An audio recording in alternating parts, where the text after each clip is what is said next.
I'd also like to begin by thanking the other coaches, Mr. Crimmins, Mr. Porter, Mr. Kemmer, and Mr. Hammond. I really deeply appreciate all the help that they gave me this season. I'm going to begin by discussing the Most Improved Award.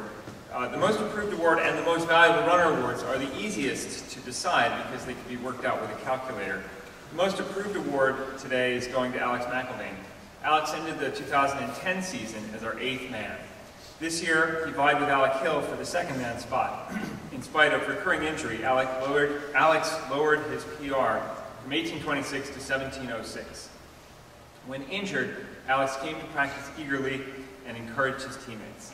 He invested deeply in the team, and I hope he enjoys even more improvement in his injury-free junior and senior years.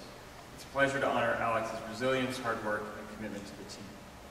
The calculator also had no trouble tallying Henry Weaver's tangible value to the team, and I will return to the MVP award in a few minutes. First, I want to discuss the more intangible coaches' awards. These were much harder to choose. The coaches had a huge group to consider when deciding the JV Coaches Award. There were inspiring contributions to the team from Doyon Doan, Danny McGuire, Danny DeVoe, Kevin Dowling, Andrew Jarabenko, James Craig, Kieran Conaway, TJ Von Osen, Jack Flynn, and others. The number of dedicated JV runners on this team is one of its most precious resources. But we have decided to single out Ben Egan for his consistent effort, his love of the sport, and for the serious, consistent focus he brought to every practice. I'd like to introduce the last 3 honorees by telling you one of Aesop's fables, the ant and the grasshopper. The story takes place in a garden where the ant works hard in the withering heat all summer long, building his house and laying up supplies for the winter. The grasshopper, meanwhile, thinks the ant is a fool and laughs and dances, whiling away his summer playing music. Come winter, the ant is warm and well fed. The grasshopper has no food or shelter, so he dies out in the cold.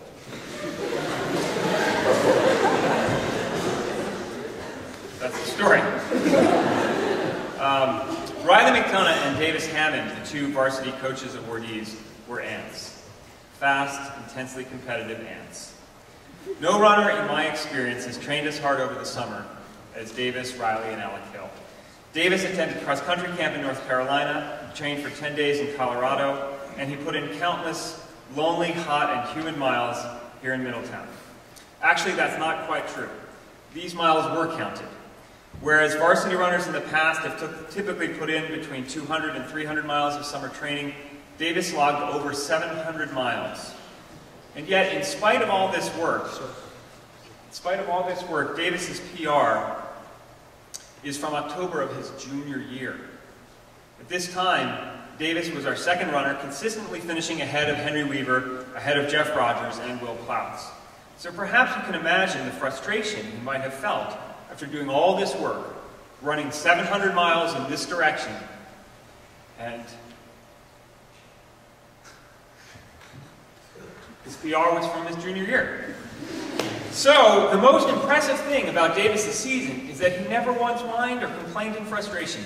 He had a job to do as co-captain, and every day, with joy and unwavering devotion, he did his job. Of course, the work that Davis put in, all those miles, not only over the summer, but during every practice, was not fruitless. Together with Alec and Riley, Davis established a new training standard for the team. No one did more to make this team the fastest in St. Andrews history. Beyond that, Davis has the satisfaction of knowing that he did his best and he enjoyed the process of working towards his ambitious goal. I don't have a lot of time to talk about Riley McDonough. I'll just mention that after running an extremely impressive race on Saturday, I saw him on Sunday. I saw him out on Money Road, enjoying the beautiful day on an 8-mile run. And I also don't have enough time, I really wish I had more, to praise all of the seniors. I'd like to talk about the grit of Sky Jones, who unknowingly was training with mono for much of the season. I'd like to talk about Andrew Garabenko's improvements, and about Bobby Moffitt's mature guidance of all of the team members and of myself. And I'd like to talk about the way Jeff Rogers recommitted himself to the team, a team that had changed so much from the one he had led as a sophomore. I'd also wish I had more time to talk about Alec Hill, who always pushed himself at every practice and urged me to give the team ever more challenging workouts. But instead, I want to end this talk with a story about what for me was the most exciting race of the season. This was Henry Weaver's race at the Salesianum Invitational. After running far behind the leaders throughout the race, Henry began passing opponents through the second mile. Then, with less than half a mile to go, Henry approached and caught up to one, then another of a string of runners who were widely separating him from the first place runner. In an area that's a bit like this auditorium, there was a hill like this, you go around like that, you come back down here like this, and the finish line was right there. And so as you chased after this first runner, you couldn't tell perhaps where the next one was. The hill obscured your view of the rest of the race. And so Henry started out on this last half mile, just trying to pass the guy in front of him and the guy in front of him, and oh my goodness, is he going to try and pass the next guy? And then, oh my gosh, could it be? And before you knew it, the race was over, and I saw Henry, and he said, "What happened?" I said, "I don't know." He said, "Did I win?" I said, I'm not sure.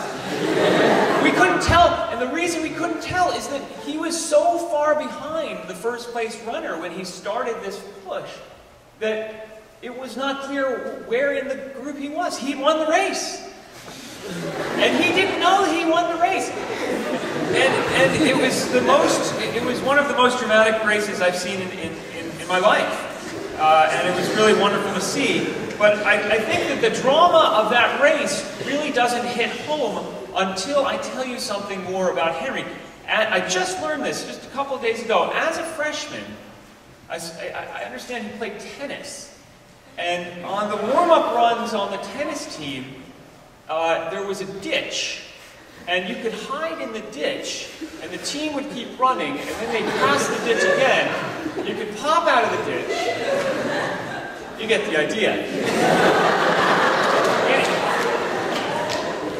In a word, a grasshopper.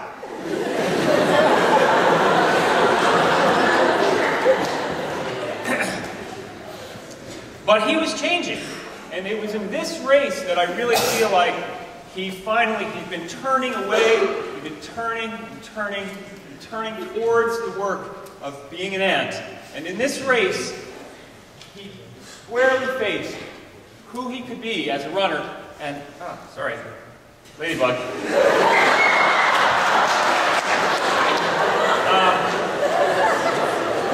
And so when I think of this race, it makes me think of sunlight breaking through the clouds, of a bell being struck for the first time, or of a grasshopper discovering that nothing is more satisfying or fun than giving your all. And from that race forward, Henry practiced and raced like he had that day. So I'd just like to say that I'm deeply grateful to have shared this season with so many wonderful guys, and I really just wish I had more time to praise more of you. Thank you very much.